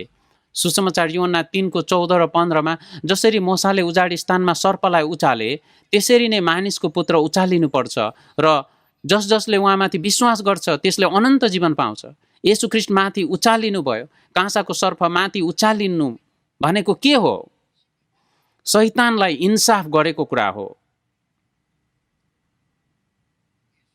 जब येशू ख्रीष्ट क्रुसमा टाँगिनु भयो, उहाँले मानिसलाई पापबाट छुटकारा गराउनु भयो र शैतानको शक्तिलाई नष्ट पार्नु भयो। पापको ज्याला तिर्नु भयो। जब हामी क्रुसलाई हेर्छौँ, येशू ख्रीष्टले क्रुसमा पूरा गर्नुभएको कुरालाई विश्वास गर्नुपर्छ। हेर, संसारको पाप उठाइ लैजाने परमेश्वरको थुमा येशू ख्रीष्टले यो संसारको पाप उठाएर लैजानु हुँदा मेरो पाप पनि लानु भएको छ। उहाँले मेरो पाप लानुभयो। यो सत्यतालाई बुझेर विश्वास गर्दा पापको विष, पापको असर सकिएको हुन्छ, मृत्युको शक्ति हराएको हुन्छ। जसले नरकमा जानुपर्ने थियो तिनीहरू अब स्वर्गमा जान सक्ने भएका छन्। यो क्रुसको शक्ति हो। सुसमाचार यूहन्ना 5:25 साँच्चै म तिमीहरूलाई भन्दछु त्यो समय आइरहेछ र त्यो समय अहिले हो जब मृतकहरूले परमेश्वरका पुत्रको स्वर सुन्नेछन् र सुन्नेहरू बाँच्नेछन्। कलसी 1:6 यो सुसमाचार तिमीहरू कहाँ आएको छ र साँच्चै सारा संसारमा फलदायी भई बढिरहेछ। सत्यतामा परमेश्वरको अनुग्रह तिमीहरूले सुनेको र बुझेको दिनदेखि उसो सुसमाचारले तिमीहरूका बीचमा पनि त्यसरी नै काम गरिरहेछ। किनभने उहाँ भन्नुहुन्छ, ग्रहणयोग्य समयमा मैले तिम्रो पुकारा सुने र मुक्तिको दिनमा मैले तिमीलाई सहायता गरेँ। हेर, ग्रहणयोग्य समय अहिले हो, मुक्तिको दिन अहिले हो। परमेश्वरको यो अति अचम्मको सुसमाचार हामी प्रचार नगरी सक्दैनौँ। परमेश्वरको प्रेम क्रुसमा प्रकट भएको छ। परमेश्वरले संसारलाई यस्तो प्रेम गर्नुभयो कि उहाँले आफ्ना एकमात्र पुत्र दिनुभयो। येशू ख्रीष्ट हाम्रो पापको लागि बलिको थुमाको रूपमा मर्नुभयो। जसले उहाँमाथि विश्वास गर्छ त्यो नाश हुने छैन, त्यसले अनन्त जीवन पाउनेछ। परमेश्वरको अनुग्रह बिना मानिस स्वर्गमा जान सक्दैन। नरकमा जाँदै गरेका पापीहरूले त्यहाँबाट बाँच्नका लागि क्रुसलाई हेर्नुपर्छ। येशू नै परमेश्वरको थुमा हुनुहुन्छ जसले तपाईँको पाप लैजानु भएको छ। जब हामी बचाइनेछौँ हामीले क्रुसलाई त्यसै गरी हेरेका हुन्छौँ। मेरो पापको लागि क्रुसमा मरेर आफ्नो रगत बगाएर मलाई बचाइदिनु हुने प्रभु, मेरो लागि क्रुसमा मरिदिनु हुने प्रभु।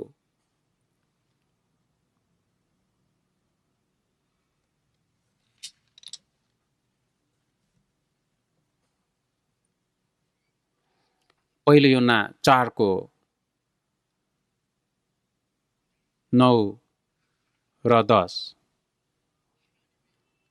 परमेश्वरको प्रेम हाम्रा माझमा यसरी प्रकट भयो कि उहाँले आफ्ना एकमात्र पुत्र संसारमा पठाउनु भयो ताकि पुत्रद्वारा हामी जिउन सकौँ। प्रेम यसैमा छ कि हामीले परमेश्वरलाई प्रेम गरेका होइनौँ, तर उहाँले हामीलाई प्रेम गर्नुभयो र हाम्रा पापको प्रायश्चित हुनका निम्ति आफ्ना पुत्र पठाउनु भयो। हामी परमेश्वरका पुत्र भएका छौँ। येशू ख्रीष्टले हाम्रो र परमेश्वरको बीचमा मध्यस्थता गर्नुभयो र हामीलाई परमेश्वरसँग मिलाप गराउनुभयो। यसरी परमेश्वरले आफ्नो प्रेम प्रकट गर्नुभएको छ।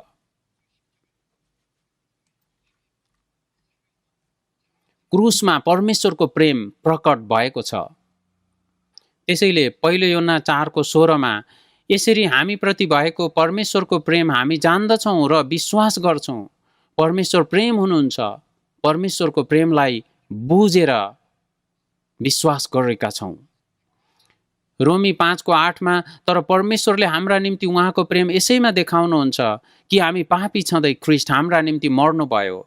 ख्रीष्ट हाम्रा निम्ति मर्नुभयो। परमेश्वरले हामीलाई गर्नुभएको आफ्नो प्रेम क्रुसद्वारा प्रकट गर्नुभएको छ। हामी पापको कारणले दोषी ठहरिएर नरकमा जाने मानिसहरू भएका थियौँ। परमेश्वरले हामीलाई यति ठुलो प्रेम गर्नुभयो कि आफ्नो प्रेम क्रुसद्वारा प्रकट गर्नुभयो। परमेश्वर र हामी बीचमा भएको त्यो शत्रुतालाई परमेश्वरले मेटाइदिनु भयो। पापको लागि दोषी ठहरिएर नरकमा जानुपर्ने मानिस अब स्वर्गको राज्यमा प्रवेश पाउने भएका छौँ। यो सुसमाचारको शक्ति हो। एफिसी 2:4 र 5 तर परमेश्वर जो कृपामा धनी हुनुहुन्छ उहाँले आफ्नो महान प्रेमद्वारा हामीलाई प्रेम गर्नुभयो। हामी हाम्रा पापमा मरेका भए तापनि उहाँले हामीलाई ख्रीष्टसँगै जीवित पार्नुभयो। अनुग्रहबाट नै तिमीहरूले उद्धार पाएका छौ। उहाँको त्यो अति नै ठुलो प्रेमले हामी जस्तो पापीलाई उहाँले बचाउनु भयो, जीवित पार्नुभयो। क्रुसको अनुग्रहद्वारा परमेश्वरको प्रेम प्रकट भयो। जति नै ठुलो पाप भए तापनि यो परमेश्वरको प्रेमले क्षमा गर्न नसक्ने पाप नै छैन। हाम्रो पापभन्दा परमेश्वरको प्रेम एकदमै ठुलो छ। त्यसैले रोमीको पुस्तक 1:16 किनकि सुसमाचारसँग म शर्माउँदिन, किनभने विश्वास गर्ने प्रत्येकका मुक्तिको निम्ति यो परमेश्वरको शक्ति हो, पहिले यहुदीहरूका निम्ति र अन्य जातिहरूका निम्ति पनि। यो परमेश्वरको अनुग्रह हो। यो शुभ समाचार परमेश्वरको शक्ति हो।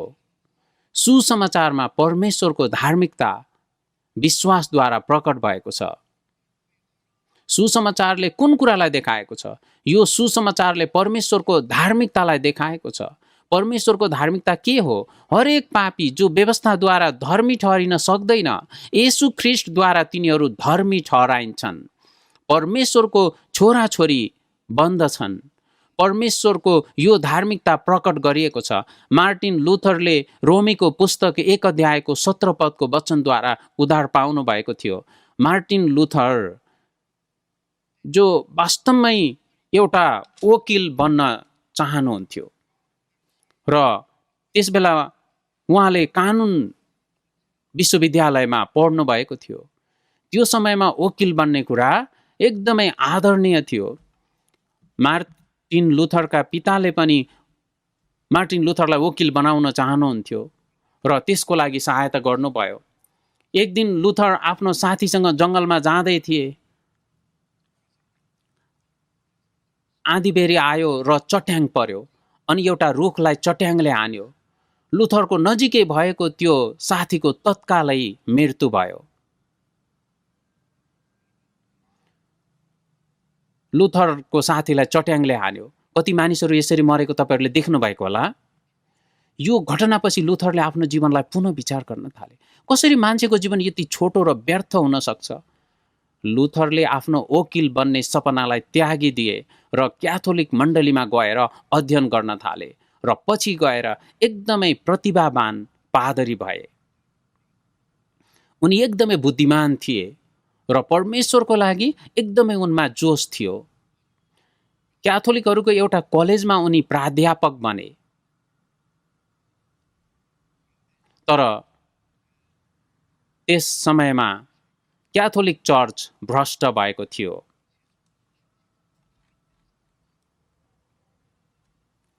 क्याथोलिकहरूले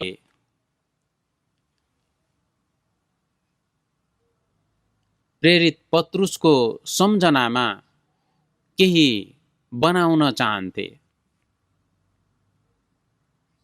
त्यसको लागि ठुलो रकमको आवश्यकता थियो। त्यसकारण क्याथोलिक चर्चहरूले मानिसहरूलाई भने, तपाईको परिवारमा मरेर गएका प्रिय व्यक्तिहरूलाई तपाईले अझै बचाएर स्वर्गमा पठाउन सक्नुहुन्छ। त्यसको लागि तपाईले यो कुपन किन्नुहोस्, पाप क्षमाको कुपन। यो कुपन किन्नुभयो भने तपाईको मरेर गएका बुबा आमा स्वर्गमा जान सक्नुहुन्छ। यो गलत हो। यसरी पाप क्षमा हुँदैन। क्याथोलिक मण्डलीहरू आफूलाई जे ठिक लाग्छ त्यही गर्थे। तर मार्टिन लुथरले बाइबललाई ठिकसँग अध्ययन गर्न सुरु गर्नुभयो। मार्टिन लुथरले थाहा पाउनुभयो त्यति धेरै विवादास्पद कुराहरू क्याथोलिक मण्डलीले निकालेको छ। मानिस विश्वासद्वारा मात्रै बाँच्नेछ। अनि मार्टिन लुथर रोमी 1 को 17 पदको वचनद्वारा उद्धार पाउनुभयो। अनि मार्टिन लुथरले क्याथोलिक चर्चका झुटा र गलत कुराहरूको विरोध गर्न सुरु गर्नुभयो। त्यहीबाट प्रोटेस्टेन्ट मण्डलीको सुरु भयो। प्रोटेस्टेन्ट भनेको चाहिँ विरोध गर्ने, झुटा सिद्धान्तहरूको विरोध गर्नु। त्यस बेलादेखि क्याथोलिक मण्डलीको विरोध भयो। क्याथोलिक मण्डली नाम मात्रको मण्डली थियो। लुथरले यो सबै झुटो कुरा थाहा पाउनुभयो। क्याथोलिक चर्चको पोप त्यस बेला यति शक्तिशाली थिए कि त्यस बेलामा उनी रोमको सम्राट भन्दा पनि अझ शक्तिशाली थिए। मानिसले क्याथोलिक मण्डलीको पोपलाई परमेश्वरकै बराबरीमा हेरेका थिए।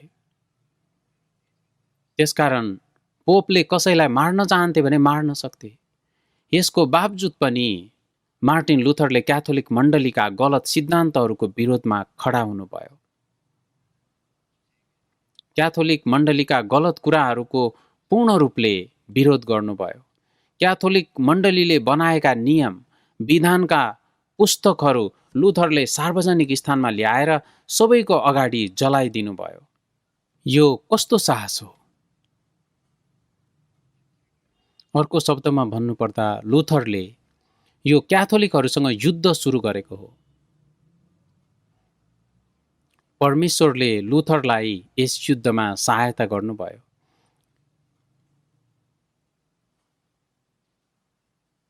इतिहासकै एकदमै महत्त्वपूर्ण समय। सबैभन्दा अचम्मको सत्यता के हो? मानिसले जति नै कोसिस गरोस्, जति नै प्रयास गरोस्, व्यवस्थालाई पालन गरेर मानिस धर्मी ठहरिन सक्दैन। व्यवस्थाले पापको चेतना गराउँछ, तर अब त परमेश्वरको धार्मिकता व्यवस्था बिना नै प्रकट भएको छ। मानिसले जति कोसिस गरे पनि, जति प्रयत्न गरे पनि आफ्नो प्रयासद्वारा मानिस धर्मी ठहरिन सक्दैन। यसैको साक्षी र गवाही अगमवक्ताहरूले दिनुभएको छ। येशू ख्रीष्टमाथिको विश्वासद्वारा मात्रै धर्मी ठहरिन्छ। येशू ख्रीष्टमाथि विश्वास गर्नेहरूलाई परमेश्वरले धर्मी ठहराउनु भएको छ। हामीलाई यो कुरा अहिले थाहा पाउन सजिलो छ, त्यसैले हामी यसलाई त्यस्तो ठुलो ठान्दैनौँ। तर लुथरको समयमा कसैले पनि यो सत्यतालाई बुझ्न सकेको थिएन। यो एकदमै महत्त्वपूर्ण कुरा लुथरले बुझ्नुभयो। विश्वास बिना उद्धार पाउन सकिँदैन, विश्वासद्वारा मात्रै उद्धार पाउन सकिन्छ। हामी यस्तो समयमा बाँचिरहेका छौँ जहाँ विश्वासीहरूको सङ्ख्या एकदमै बढेर गइरहेको छ। विश्वासीहरूको समुदाय पनि धेरै छ। बाहिरी रूपले हेर्दाखेरि सबैले विश्वासद्वारा बचाइएको हो भनेर भन्दछन्, तर भित्र हेऱ्यो भने विश्वास मात्र नभएर अरू आफूले गरेका कति कामहरूलाई पनि तिनीहरूले थपेका छन्। शैतानले सुसमाचारलाई परिवर्तन गरेको छ, बिगारेको छ। रोमीको पुस्तक 10 अध्यायको 2 पददेखि हेऱ्यो भने म यो गवाही दिन्छु कि परमेश्वरप्रति तिनीहरूको जोस त छ, तर यो जोस ज्ञान अनुसार छैन। उनीहरूमा एकदमै ठुलो जोस छ। मण्डली भवन बनाउनको लागि ठुलो परिमाणमा पैसा दिएका छन्। शनिबारको दिनमा एकदमै पवित्र र विशेष किसिमका सेवाहरू तिनीहरूले गर्दैछन्। सके जति एकदमै ठुलो जोसका साथ तिनीहरूले गर्दैछन्। तर समस्या तिनीहरूमा जोस छ, तर यो जोस ज्ञान अनुसार छैन। जब तिनीहरू म विश्वासद्वारा बचाइएको छु भनेर भन्छन्, तर यसमा उनको आफ्नो कुरा थप्छन्। मैले एकदमै राम्रो विश्वास गर्नुपर्छ भनेर भन्छन्। राम्रो विश्वास यसरी थप्दछन्। उनीहरूले विश्वासमा थप्दछन्। अर्को शब्दमा भन्यो भने विश्वासमा आफ्नो प्रयत्न, आफ्नो प्रयासलाई थप्दछन्। यो अर्कै सुसमाचार हो।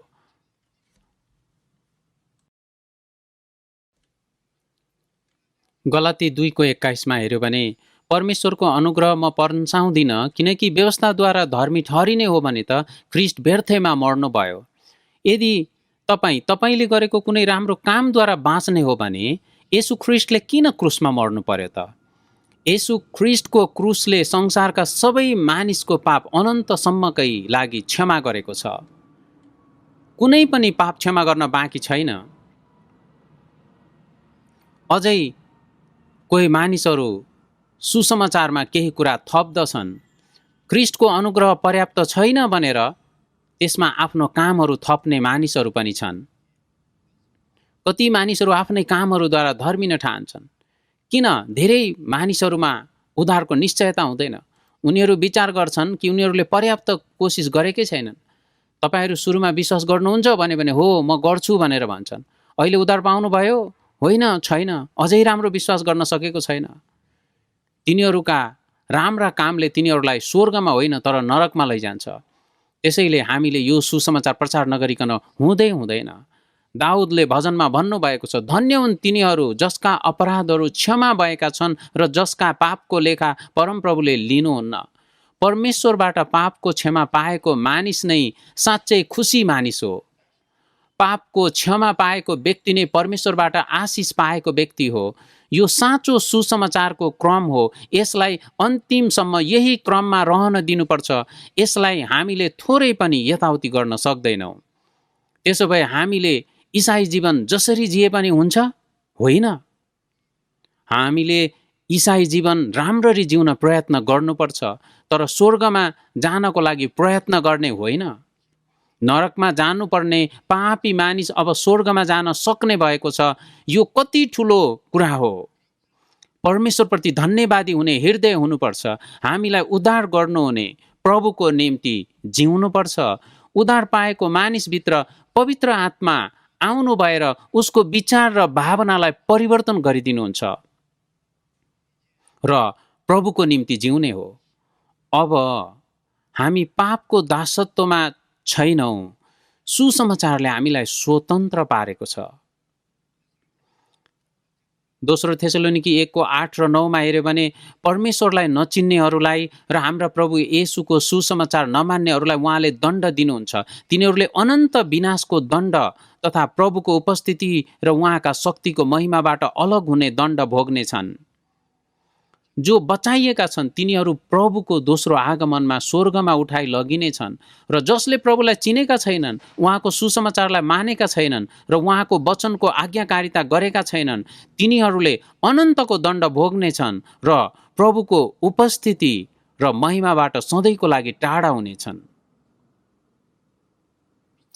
विश्वास नभएको कारणले तिनीहरू अनन्तसम्मकै लागि नष्ट हुनेछन्। तिनीहरूले यो सुसमाचारलाई व्यवस्था गरेको कारणले, तुच्छ ठानेको कारणले तिनीहरू अनन्तसम्मको लागि नष्ट हुनेछन्।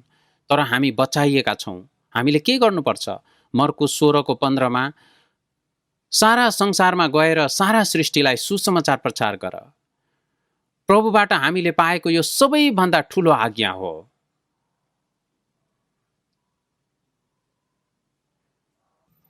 भजन सङ्ग्रह 118:17 म मर्दिन तर जीवित रहनेछु र परमप्रभुले गर्नुभएका कार्यहरूको घोषणा गर्नेछु। हाम्रो जीवनको उद्देश्य के हो? हाम्रो जीवनको उद्देश्य स्पष्ट हुनुपर्छ। यो संसारका मानिसहरूको हृदयमा खुसी र आनन्द छैन। उनीहरूले अनुग्रहलाई बिर्सिएका छन्, जीवन जिउनुको उद्देश्यलाई बिर्सिएका छन्। उनीहरू कसरी रमाइलो गर्ने र आनन्द गर्ने यो मात्रै विचार गर्दैछन् अनि यही संसारमा सन्तुष्टि खोजिरहेका छन्। याकुब 4:17 यसकारण जसले भलाइ गर्न जानेर पनि गर्दैन त्यसले पाप गर्छ। दुष्टता गर्नु मात्रै पाप होइन, तर असल नगर्नु पनि पाप हो। हामीले गर्नुपर्ने सबैभन्दा ठुलो काम नरकमा जाँदै गरेका मानिसहरूलाई सुसमाचार प्रचार गर्नु हो। यो जानेर नगरेको पाप हो। हितोपदेश 24:11-12 मार्नलाई लगिएकाहरूलाई बचा, मार्काटतिर ढुनमुनी रहेकाहरूलाई रोक। नष्ट भइरहेका मानिसहरूलाई नष्ट हुन नदिनुहोस्, तिनीहरूलाई नष्ट हुनबाट रोक्नुहोस्। यदि त भन्छस् हामीलाई त यसबारे केही थाहै भएन, तपाईले मलाई थाहा छैन भनेर भन्न सक्नुहुन्छ, तर यो झुटो बोलेको हो। तपाई बाटोमा जाँदै गर्दा गाडी दुर्घटना भएर एउटा मानिस मर्न लागेको छ। यसलाई हेरेर तपाईको मनमा आउँदैन तपाई अर्को गाडी रोकेर त्यसमा त्यो बिरामीलाई हालेर हस्पिटलमा पुर्याएर बचाउन सक्ने जति सबै गर्नुहुन्न र? हामीले यसरी गर्नुपर्छ। जब हामी नरकमा जाँदै गरेका मानिसहरूलाई देख्दछौँ अनि चुप लाग्छौँ भने यो त यरुशलेमबाट यरिहोतिर जाँदै गर्दा एउटा मानिस डाकुहरूको हातमा पर्यो र मरणासन हुने गरी त्यसलाई डाकुहरूले पिटे। त्यो पुजारी र लेवीले त्यो मानिसलाई देखे तर कुनै वास्ता देखाएनन्। के हृदय जाँच गर्नुहुनेले यो कुराको ख्याल राख्नुहुन्न र? कुन कामको परमेश्वरले ख्याल राख्नुहुन्न? सुसमाचार प्रचार नगरेको यो काम नरकमा लैजाने पाप होइन, तर तपाईले कस्तो जीवन जिउनु भयो यो कुराको जाँच हुन्छ।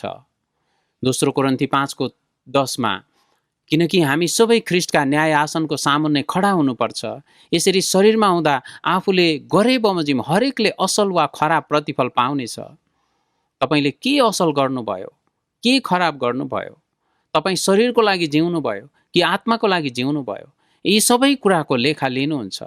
हामीले राम्रो गर्यौं कि राम्रो गरेनौं प्रभुको अगाडि पुगेपछि थाहा हुन्छ। जेसुकै होस्, स्वर्गमा जान पाए भइहाल्यो। प्रभुको अगाडि यस्तो कुरा भन्न सकिन्छ? मैले विचार गर्दा नरकमा जाँदै गरेका मानिसहरूलाई हेरेर मनमा दया पनि आउँदैन, तिनीहरूलाई प्रचार गर्ने मन पनि आउँदैन भने मैले साँच्चै मुक्ति पाएको हो कि होइन, आफैले आफैलाई विचार गर्नुपर्छ र फेरि सुरुदेखि वचन सुन्नुपर्छ र पहिले आफ्नो उद्धारको निश्चित हुनुपर्छ। यो उद्धार पाएका मानिसहरूको हृदय होइन। हामी समय र बेसमयमा हर पल सुसमाचार प्रचार गर्नुपर्दछ। प्रचार गर्न सक्नको लागि हामीले प्रार्थना गर्नुपर्दछ। परमेश्वरसँग आवश्यक ज्ञान बुद्धि माग्नुपर्छ। यसरी हामीले प्रचार गर्दाखेरि परमेश्वरले वचन सुन्ने मानिसको हृदय खोलिदिनुहुन्छ। यस समयमा हामीले सुसमाचार प्रचार गर्ने मौका पाएका छौँ। बाइबल सेमिनार छिट्टै आउँदैछ। हामीले परमेश्वरको अनुग्रहलाई व्यर्थ हुन दिनु हुँदैन। मुक्तिको दिन अहिले हो, सुसमाचार प्रचार गर्ने समय अहिले हो। एकछिनपछि देखि हामीले सुसमाचार प्रचार गर्न सक्ने छैनौँ। हामीले चाहेर पनि सक्ने छैनौँ। त्यस्तो समय आउँदैछ। आउनुहोस्, सके जति राम्रो गरौँ ताकि एउटा भए पनि आत्मा बाँच्न सकोस्। एउटा आत्मा पनि परमेश्वरको दृष्टिमा अति नै बहुमूल्य छ। म बोल्दै गर्दा कोरियामा 229 वटा मण्डलीहरू छन् अनि संसारैभरि 76 वटा देशमा मण्डलीहरू रहेका छन्। यो कति राम्रो कुरा हो, कति अचम्मको कुरा हो। यी सबै ठाउँबाट सुसमाचार प्रचार हुन सकोस् भनेर तपाईहरूले प्रार्थना गरिदिनुहोस् भनेर अनुरोध गर्छु। अहिले एकदमै अप्ठ्यारो अवस्थामा भए तापनि परमेश्वरले काम गरिदिनु भएको होस् भनेर हामीले हृदयदेखि प्रार्थना गर्नुपर्छ। इस्राएलीहरूलाई उजाड स्थानमा सर्पले डसेको थियो अनि मोसाले उनीहरूको निम्ति प्रार्थना गर्नुभए जस्तै परमेश्वर हामीलाई सुसमाचार प्रचार गर्ने मौका दिनुहोस्।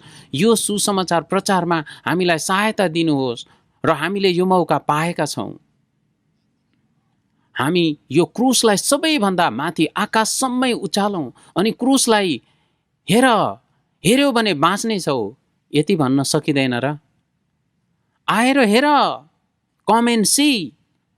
पापले भरिएकी सामरी स्त्रीले येशू प्रभुलाई भेटेपछि आफ्नो सबै छिमेकीहरूलाई गएर भनिन्, आओ मसिहलाई हेर। कोरोना भाइरसको कारणले पुरै विश्व, विशेष गरी धेरै गरिब देशहरू एकदमै अप्ठ्यारोमा र कठिन परिस्थितिको सामना गरिरहेका छन्। बाँच्न पनि कठिन भएको छ अनि निश्चय नै हामीलाई पनि धेरै गाह्रो छ। हामीभन्दा अझै धेरै अप्ठ्यारो अवस्थामा परेकाहरू छन्। हामीले हाम्रो मनमा तिनीहरूलाई सहायता गर्ने विचार गरौँ। गलाती 6:10 भने जस्तै यसकारण मौका पाए अनुसार हामी सबै मानिसको भलाइ गर्दै जाउँ, विशेष गरी तिनीहरूको जो हाम्रो विश्वासका परिवारका हुन्। धेरै मानिसहरूले ज्यान गुमाउनु पर्यो। हामीलाई दुःख छ। हामीले अझै दया देखाउनु पर्छ। जो हाम्रो विश्वासका परिवारका हुन्, हामीले उनीहरूलाई विश्वासमा हुर्काउन सकौँ। कोही यति गरिब छन् कि आफ्नो इसाई जीवन जिउन पनि गाह्रो भएको छ। अघिल्लो पल्ट हामीले विदेशमा भएको मण्डलीहरूको लागि कोरोना भाइरस फन्ड स्थापना गर्यौँ अनि दाजुभाइ दिदीबहिनीहरू, सौल चर्च अनि अरू धेरै चर्चहरू अनि विदेशमा भएको चर्चहरूका दाजुभाइ दिदीबहिनीहरूले पनि यो फन्डमा सहभागिता जनाउनु भयो।